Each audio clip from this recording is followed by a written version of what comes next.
for some reason, my podcasting listening has narrowed down to a very narrow type of show, and it's all Beatle podcasts. I just listen to podcasts about the Beatles. Seriously, that's incredible. With a couple of exceptions. I still listen to WTF with Mark Maron. I still listen to that after all these years. Right. He's been going since 2009 as well. What else do I often... I almost always listen to the Adam Buxton podcast. Right. And he's been podcasting for ages. He used to be he used to have a BBC Radio 6 morning show with his mate Joe, and that became a podcast as well. And I used to listen to that all the time. And then he started his own podcast, I guess 2014. So I listened to that. Other than that, it's mostly Beatles podcasts. So that would be something about the Beatles. I Am the Egg Pod. I don't want to miss anyone out.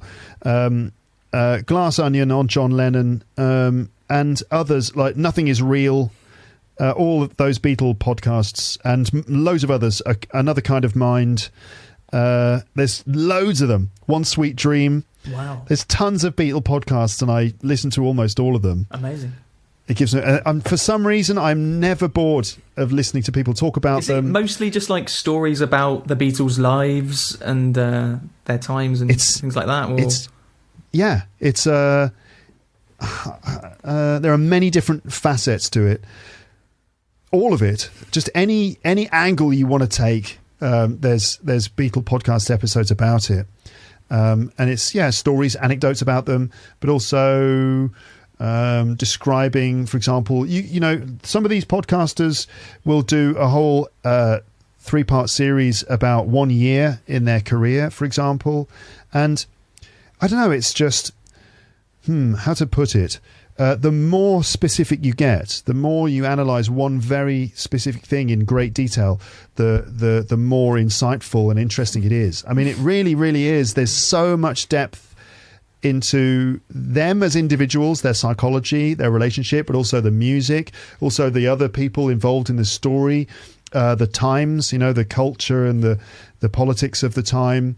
And so the Beatles are essentially a lens through which you can look at human psychology, society, culture, politics, history, music, and many other things. So it's not just about them, but about so many other things. That's what's maybe interesting about them. Somehow they are, through the Beatles, you can explore all sorts of other things. I think that's one of one of the reasons why they're so appealing.